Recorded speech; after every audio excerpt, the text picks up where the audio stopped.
Prayer blessing for the month of December.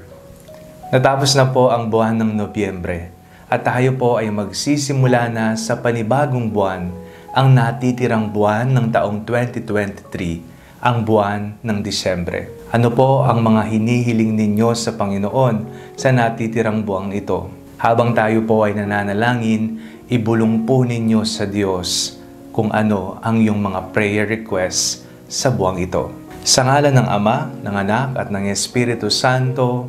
Amen. Mapagmahal na Ama, maraming salamat po sapagkat ipinamalas niyo pong muli sa amin ang iyong mapagkalingang mga kamay. Hindi po kami napabayaan sa buwan ng Nobyembre. Kahit may mga pagsubok, suliranin kaming naranasan, nararamdaman pa rin namin na hindi niyo kami pinabayaan. Bagkus kami po ay inyong palaging sinasagip sa kapahamakan at kahirapan. Patawad po, Panginoon, kung kami man po ay nagkamali, nadapa at nagkasala sa nakalipas na buwan. Ngayong bagong buwan ng Disyembre, buong pag-asa po naming haharapin ito sapagkat alam po naming kasama namin kayo. Ipinagdarasal po namin na ang huling buwan ng taong ito ay maging buwan ng pagpapala.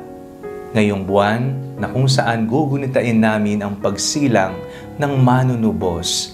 Nawa ngayong darating na Pasko, lahat ng aming mga hinihiling ay iyong ibigay na. Ipinagdarasal po namin na naway pagkalooban niyo po kami ng isang malusog na pangangatawan, malayo sa anumang uri ng sakit. At sa mga kamag-anak namin, kakilala, o maging ang aming sarili na may sakit, naway magkaroon ng kagalingan sa pamamagitan ng iyong mapaghimala at mapagpagaling na kamay. Ibinagdarasal po namin lahat ng mga magulang. Nawa ang bawat nilang pagsasakripisyo, pagmamahal sa kanilang mga anak ay matumbasan ng kaligayahan dahil alam po naming hindi niyo pababayaan ang aming mga magulang. Pinagdarasal po namin ang lahat ng mga nagtatrabaho. Mapagkalooban nawa sila ng ibayong lakas. Pinagdarasal po namin lahat ng mga mag-aaral. Nawa ang banal na Espiritu ang palaging lumukob sa kanila upang mabigyan sila ng ibayong talino at sigasig sa kanilang pag-aaral. Sa lahat po ng mga magbo-board exam at nag-board exam na naghihintay ng resulta ng kanilang pagsusulit, nawa Panginoon, pagkaloob po ninyo sa kanila ang tagumpay. Ipinagdarasal po namin na naway pagkalooban niyo po kami ng mga biyayang aming hinihiling. Higit lalo ang katuparan ng mga panalangin matagal na po naming hinihingi sa inyo. Alam po namin na may plano po kayo sa amin at ipagkakaloob niyo lahat sa tamang panahon na amin itong kailangang talaga. Maging makabuluhan nawa ang darating na Pasko sa amin. Ang isinilang na Mesiyas, ang aming manunubos, ang iyong bugtong na anak, ang aming Panginoong Jesucristo nawa ay isilang muli sa aming mga puso nang sa ganon maging tapat kaming tagasunod mo sa bawat araw ng aming buhay. Pinagdarasal po namin ang aming bayan. Nawa Panginoon ang kapayapaan at tunay na pagkakaisa ang siyang maghari dito.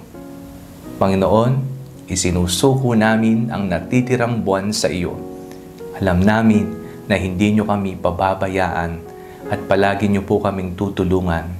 Bigyan niyo po kami ng isang matibay, solido at matatag na pagmamahal at pananampalataya sa iyo. Sa ngalan ni Jesus na aming Panginoon. Amen. Sa ngalan ng Ama, ng Anak, at ng Espiritu Santo. Amen. Ano ang iyong pinagdasal? Ano ang iyong prayer request sa buwan ng Disyembre? Let me know at the comment section below at sama-sama natin itong ipagdasal. Do not forget to like, share, and comment on this video. At ang panalangin bago matulog ay may sariling Facebook page na po. Huwag niyo pong kakalimutang mag-like at mag-follow dito. And do not forget to subscribe to our YouTube channel. I-click niyo lamang po ang link na nasa description ng video ito. O kaya naman po, just search Father Fiel Pareha. May you have a blessed and fruitful month of December. God bless you po.